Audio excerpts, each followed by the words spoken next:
আপনাদেরকে খুবই মন ভালো করার মতন একটা সংবাদ দিতে চাচ্ছি।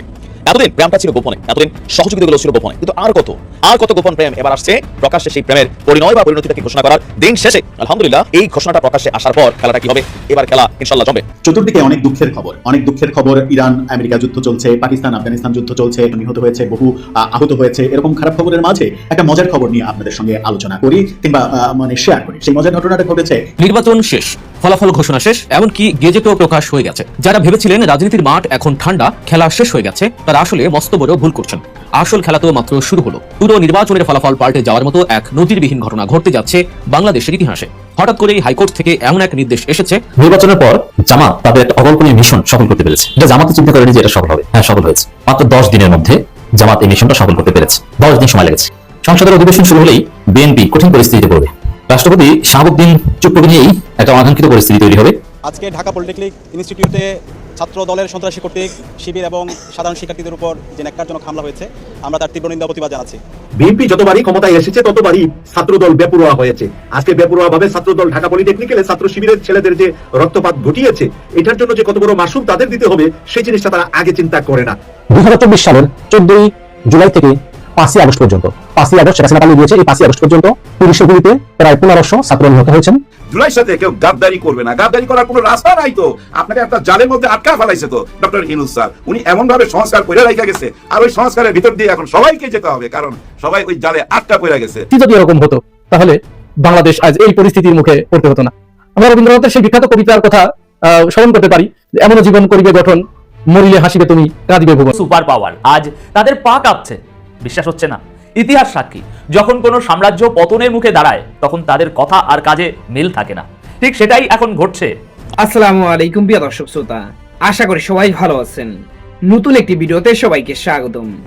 বাংলাদেশের চলমান রাজনৈতিক প্রেক্ষাপট নিয়ে ভিডিওর শুরুতেই বেশ কিছু ভিডিওর অংশ বিশেষ আপনারা দেখেছেন। মূলত আজকের এই ভিডিওটিতে সেই সকল ভিডিওর বিস্তারিত আলোচনা দেখতে পারবেন। ভিডিওর শুরুতেই যে সকল ভিডিও দেখেছেন তা থেকে হয়তো ইতিমধ্যেই আন্দাজ করতে পেরেছেন আজকের এই ভিডিওটি কতটুকু গুরুত্বপূর্ণ হতে চলেছে। অতএব চলুন কথা না বাড়িয়ে একটি লাইক দিয়ে সম্পূর্ণ ভিডিওটি দেখে আসি। জনগণকে বুঝতে না দিয়ে বিএনপি সরকার অবিশ্বাস্য নাটকীয়তা শুরু করে দিয়েছে। জামাত ঘটনা টের পেয়ে জরুরি ভিত্তিতে জাতির উদ্দেশ্যে জরুরি বার্তা দিয়েছে। দর্শক, বিএনপি আদালতের ঘাড়ে বন্দুক রেখে জুলাই সনদ, জুলাইয়ের স্পিড এগুলোর বিরুদ্ধে অবস্থান নেওয়ার চেষ্টা করছে। তারা ভারতের পারপাস সার্ভ করার চেষ্টা করছে, যেহেতু ভারত তাদের ক্ষমতা এনে দিয়েছে। এই জন্য আদালতকে ব্যবহার করছে, বিচারকদের ম্যানেজ করে ফেলেছে। কিন্তু এখানে জনগণকে বুঝতে দিতে চাইছে না। সরাসরি বিএনপির আইনজীবীরা না, বিএনপি পন্থী অথবা বিএনপির লোকজন, সরকারের মদতপুষ্ট কিছু লোকজন এটা নিয়ে নাটক করার চেষ্টা করছে। আবার সরাসরি আওয়ামী লীগও না। কি সূক্ষ্ম কৌশল! কিন্তু এটা জামাত ঘটনা পুরোপুরি বুঝে গেছে যে বিএনপি যে নাটকীয়তা করছে, এই যে লুকোচুরি খেলছে, হাইড অ্যান্ড সিক খেলছে, এটা জাতির উদ্দেশ্যে জরুরিভাবে জামাত একদম ক্লিয়ার করে পানির মতো বুঝিয়ে দিয়েছে সংবাদ সম্মেলন করে। জামাত ইসলামী হঠাৎ করেই 2 মার্চ রাত 10টায় জরুরি সংবাদ সম্মেলন করেছে। সেখানে শিশির মনির সবকিছু স্পষ্ট করেছেন যে বিএনপি কি ভণ্ডামি শুরু করেছে। তো এই জন্য আমরা বিশ্বাস করি জামাত এই জরুরি ভিত্তিতে জাতিকে জানিয়ে দিয়েছে। এর আগে এনসিপি এই বিষয়ে সংবাদ সম্মেলন করেছে, তার আগে শিশির মনির ব্যক্তিগতভাবে কয়েক দফা এই বিষয়ে কথা বলেছেন। আমরা এটা আবার প্রচার করছি। সব মিলিয়ে আমরা সবাই মিলে যদি ঐক্যবদ্ধ হই, সতর্ক থাকি, তাহলে বিএনপির অপচেষ্টা ব্যর্থ হবে। আমরা এই অপচেষ্টা ব্যর্থ করে দিব শিশির মনিরদের নেতৃত্বে। রাত 10টায় 2 মার্চ জামাত ইসলাম কেন্দ্রীয় কার্যালয়ে এক জরুরি প্রেস ব্রিফিং অনুষ্ঠিত হয়। এ সময় উপস্থিত ছিলেন সহকারী সেক্রেটারি জেনারেল অ্যাডভোকেট এহসান মাহমুদ জুবায়ের, কেন্দ্রীয় কর্মপরিষদ সদস্য জনাব জাহিদুর রহমান, কেন্দ্রীয় কর্মপরিষদ সদস্য এবং সুপ্রিম কোর্টের সিনিয়র আইনজীবী advocate Shishir Monir. Press briefing এ অ্যাডভোকেট জুবায়ের বলেন, বাংলাদেশে যাতে ফ্যাসিবাদী শাসন আর ফিরে না আসে, এজন্য সংস্কারের প্রস্তাবগুলো সর্বসম্মতভাবে প্রায় 2/3 ভোটে পাস হয়েছে। এখন দেখেন বিএনপি যে কতটা খারাপ, কতটা নোংরা দল। গণভোটে পাশ হওয়া বিষয় নিয়ে আদালতের ঘাড়ে বন্দুক রেখে সেটাকে অস্বীকার করার চেষ্টা করে। এরা কি আসলে গণতান্ত্রিক? গণভোট নিয়ে যারা নাটক করতে পারে তাদের মতো অগণতান্ত্রিক সত্তা পৃথিবীতে আর থাকতে পারে না। এরা এখন গণভোটকে অকার্যকর করে দিতে আদালতকে ব্যবহার করার চেষ্টা করছে। এর ফল অত্যন্ত ভাবে শিশির মনির বারবার স্মরণ করেছে, এর ফল অত্যন্ত খারাপ, এটা বুমেরাং হবে। আমি সহজভাবে বললে যে বিএনপি যে নাটক শুরু করছে, এর ফল বিএনপির বিরুদ্ধে একটা ভয়াবহ গণঅভ্যুত্থান হতে পারে, যাতে বিএনপির পরিণতি হবে আওয়ামী লীগের চাইতেও করুন। সংসদ সদস্যগণ, যেখানে সংসদ সদস্যগণ যারা জনগণের ভোটে নির্বাচিত হয়েছেন, তারা এই বিষয়টি আলোচনা করবেন। এখন এই বিষয়টি আদালতের কাঁধে রেখে উদ্দেশ্য হাসিলের জন্য যারা চেষ্টা করছেন, আমরা মনে করি এটা সঠিক নয়। এই প্রেক্ষাপটে আমরা আহ্বান জানাতে চাই যে বিষয়টি জাতীয় সংসদের তা জাতীয় সংসদ সদস্যদের পালন করতে দেওয়া উচিত। অথচ এটা বিএনপির লোকজন এই সিস্টেমে আদালতে নিয়ে এসেছে। বিএনপি এখানে ডুয়েল গেম খেলছে, একদিকে আদালত আর একদিকে উপরে উপরে বলছে যে না ঠিক আছে এটা, একদিকে আদালতের মাধ্যমে এগুলো আটকে দেওয়ার চেষ্টা করে। তখন বলবে যে আদালতের এখন তো কিছু করা নেই।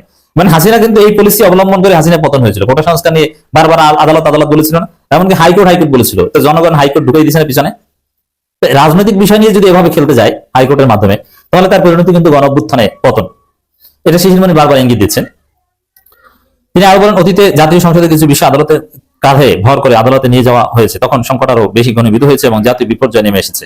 বিশেষ করে আপনারা জানেন যে আদালতের ঘাড়ে বন্দুক রেখে কেয়ারটেকার সরকার ব্যবস্থা বিলুপ্ত করার কারণেই বিগত 16 বছরের দেশে ভয়াবহ অবস্থা তৈরি হয়েছিল। এ ধরনের ঘটনা পুনরাবৃত্তি ঘটুক তা আমরা আর দেখতে চাই না। তাই জুলাই জাতীয় সনদের বিষয়টি জাতির সামনে স্পষ্ট হওয়া উচিত। বিষয়টি যেহেতু গণভোটে পাশ হয়েছে, তাই আমরা অবিলম্বে এটি কার্যকর দেখতে চাই। অ্যাডভোকেট শিশির মনির এই বিষয়ে বলেন, দুটি রিট পিটিশন শুনানি হয়েছে, একটি জুলাই জাতীয় সনদ। এই যে রিট পিটিশন, এটি হচ্ছে বিএনপির ভয়াবহ পরিকল্পনা। একটি জুলাই জাতীয় সনদ বাস্তবায়ন আদেশ 2025 এবং সংবিধান সংস্কার সভা গঠন এবং সংসদ সদস্য হিসেবে সংবিধান সংস্কার সভার সাপেক্ষে কেন সাংবিধানিক ঘোষণা দেওয়া হবে না, এ মর্মে একটি রুল চাওয়া হয়েছে। যতদিন পর্যন্ত রুল নিষ্পত্তি না হবে ততদিন পর্যন্ত এটি নিষেধাজ্ঞা আদেশ চাওয়া হয়েছে। সিস্টেমটা দেখেছেন, মানে এটা ঝুলিয়ে রাখবে না। 180 দিনের মধ্যে সিদ্ধান্তে পৌঁছাতে না পারলে জনগণ চূড়ান্তভাবে রাজপথে নেমে যাবে। এবং তখন থেকেই আমি স্পষ্টভাবে বলছি, এটা ভবিষ্যৎবাণী লিখে রাখেন, 180 দিনের মধ্যে জুলাই সনদ পরিপূর্ণভাবে বিএনপি বাস্তবায়ন করতে না পারলে জনগণ বিএনপির বিরুদ্ধে নেমে যাবে এবং সেদিন থেকে বিএনপির কাউন্টডাউন শুরু হয়ে যাবে যে বিএনপি কতদিন ক্ষমতায় থাকতে পারবে কি আর পারবে না। তখন ভারতে বিএনপির হাত ছেড়ে দেবে, যুক্তরাষ্ট্র বিএনপির হাত ছেড়ে দেবে। ভারত যুক্তরাষ্ট্র খেলা এটাই যে তারা মাঝে মাঝে হাত ছেড়ে দেন, আওয়ামী লীগের হাত ছেড়ে দিয়েছিলেন। আরেকটি রিট পিটিশন গণভোট অধ্যাদেশ ধারায় যেখানে প্রশ্ন দেওয়া হয়েছে, সেই প্রশ্ন এবং জুলাই সনদ বাস্তবায়ন আদেশ 2025 কেন অসাংবিধানিক ঘোষণা করা হবে না, এই মর্মে রিট পিটিশন দায়ের করা হয়েছে। এই সংবিধানকে মানদণ্ড ধরলে তো বিএনপি সরকারই অসাংবিধানিক, এই জন্য সরকার অসাংবিধানিক, সব অসাংবিধানিক। সাংবিধানিক শুধু হাসিনা মাননীয় প্রধানমন্ত্রী, এইটা আর সব অসাংবিধানিক। বুঝছেন বিএনপি কোন আগুন নিয়ে খেলছে? রিট পিটিশন আইন মন্ত্রণালয় সেক্রেটারি, ক্যাবিনেট ডিভিশন, সংসদ বিষয়ক মন্ত্রণালয় এবং প্রধানমন্ত্রী কার্যালয় সেক্রেটারির উপর নিষেধাজ্ঞা চাওয়া হয়েছে যেন এই বিষয় সংক্রান্ত কোনো পরবর্তী কার্যক্রম গ্রহণ না করা হয়। এই রিটের উপর শুনানি হয়েছে এবং এখানে বিচারকদের যে গতিবিধি যেটা জানলাম যে তারা বিএনপির মাধ্যমে ম্যানেজ, বিএনপি এখানে বসিয়েছে, তার মানে বিএনপি আগুন নিয়ে খেলছে। আমি দেখতে পাচ্ছি বিএনপি খেলায় জামাত যে সংবাদ সম্মেলন করছে, এনসিপি সংবাদ সম্মেলন করছে, যেটা সতর্ক করছে, এতে যদি তারা শিক্ষা না নেয়, সতর্ক না হয়, তাহলে বিএনপির কপালে গণঅভ্যুত্থান আছে। তবে গণঅভ্যুত্থান তো আর বললেই হয় না, একটা পর্যায়ে হবে। শুনানিতে আমরা যে কথাগুলো বলার চেষ্টা করছি, গণভোটের প্রশ্নকে চ্যালেঞ্জ করা হয়েছে, গণভোট তো হয়ে গেছে, প্রশ্নের উপর মানুষ মতামত দিয়েছে। এখানে প্রশ্ন হা বা না দেওয়া হয়, তখন প্রশ্নকে চ্যালেঞ্জ করার অর্থ কি? এখন তো আর প্রশ্নকে চ্যালেঞ্জ করা হচ্ছে না, চ্যালেঞ্জ করা হচ্ছে গণভোটের ফলাফলকে। যদিও বলা হচ্ছে প্রশ্নকে চ্যালেঞ্জ করা হয়েছে, কিন্তু প্রশ্ন তো ইতিমধ্যে ফলাফলে পরিণত হয়েছে, ফলাফলে চ্যালেঞ্জ করা হয়েছে। মানে যুক্তি তর্ক বিবেচনা করলে শিশির মনিদের যুক্তির উপর কোনো যুক্তি নেই, কিন্তু এই যে বিচারক বিএনপির দলীয়, এই জন্য একটা আশঙ্কা থাকে। দ্বিতীয় প্রশ্ন হলো, জুলাই জাতীয় সনদ হয়েছে রাজনৈতিক দলগুলোর ঐক্যমতের ভিত্তিতে, মাত্র কয়েকটি ভিন্ন মত ছাড়া। যে জুলাই সনদ বাস্তবায়ন আদেশ 2025 সালের নভেম্বর মাসে জারি করা হয়েছে, সেখানে স্পষ্ট বলা হয়েছে যে জনগণের সার্বভৌমত্ব ক্ষমতার ভিত্তিতে অন্তর্বর্তীকালীন সরকার সুপারিশ অনুযায়ী বাংলাদেশ মহামান্য রাষ্ট্রপতি এই আদেশ জারি করেছে। এই আদেশটিকেও তারা সাংবিধানিকভাবে গ্রহণযোগ্য নয় বলে দাবি করছে। ওই যে বললাম না, বিএনপি যে পথে আসছে, হাসিনা প্রধানমন্ত্রী বাদে অন্য সব অসাংবিধানিক। তারেক রহমানের পেছনে শেখ মুজিবুর রহমানের ছবি কোথায়? এটা তো সংবিধানে বাধ্যতামূলক। এই প্রশ্নের জবাবটা দেন পারলে, অন্য কিছু দিতে পারবেন না। এটা সহজ প্রশ্ন করলাম বিএনপি ভক্তদের উদ্দেশ্যে। তিনি বলেন, এখানে কয়েকটি গুরুত্বপূর্ণ প্রশ্ন রয়েছে, আর মাত্র 10 দিন বাকি আছে সংসদ বসার। এটা তাড়াহুড়ো করে দুজন আইনজীবীর মাধ্যমে রিট পিটিশন দায়ের করে। আসলে তারা দায়ের করেছেন, তারা কি পেতে চান? আমি স্পষ্টভাবে সরকার ইন্ধন দেখতে পেয়েছি, কোর্টে সরকার ইন্ধন লক্ষ্য করছে, আইনজীবীদের মধ্যে সরকার ইন্ধন দেখা যাচ্ছে। একটি সুস্পষ্ট উদ্দেশ্য আছে যে বিষয়টিকে আদালতের সাবজুডিস বলে সংসদকে যেন কোনোভাবে বাধাগ্রস্ত করা হয়। আমরা আদালতে প্রশ্ন তুলছি, 10 দিন অপেক্ষা করে সংসদ যদি সিদ্ধান্ত নেয়, তাহলে আদালতের হস্তক্ষেপ কোনো কারণ থাকে না। যেহেতু নভেম্বর মাসে আদেশ হয়েছে, এখানে মার্চ মাস, এতদিন চ্যালেঞ্জ করার প্রয়োজন হয়নি, তাহলে 12 মার্চ পর্যন্ত অপেক্ষা করলে অসুবিধা কোথায়? এই প্রশ্নের সুনির্দিষ্ট উত্তর তারা দিতে পারেনি। আদালতে যা করার শিশির মনিরা করছেন, ডক্ট্রিন অফ পলিটিক্যাল কোশ্চেন আর নানানভাবে বলেছেন। এক কথা যদি বলি, বিএনপি জনগণকে বুঝতে না দিয়ে ভয়াবহ নাটকীয়তা শুরু করছে জুলাইয়ের বিরুদ্ধে। জনগণের উদ্দেশ্যে জামাত জরুরি সতর্কবার্তা দিয়েছে। আশা করি জনগণ বিএনপির এই ষড়যন্ত্রকে ব্যর্থ করে। আমি আশা করছি সম্পূর্ণ ভিডিওটি দেখেছেন এবং এই ভিডিওর সাপেক্ষে আপনার কি মতামত সেটা অবশ্যই কমেন্ট বক্সে জানিয়ে যাবেন। ভিডিওটি ভালো লেগে থাকলে শেয়ার করতে ভুলবেন না। আমাদের এই চ্যানেলে নতুন হয়ে থাকলে চ্যানেলটি সাবস্ক্রাইব করে চ্যানেলের পাশে থাকবেন। আর যারা ইতিমধ্যেই চ্যানেলটি সাবস্ক্রাইব করেছেন তাদেরকে অসংখ্য ধন্যবাদ। দেখা হবে নতুন কোনো ভিডিও নিয়ে, ততক্ষণ সবাই সুস্থ থাকবেন। আল্লাহ হাফেজ।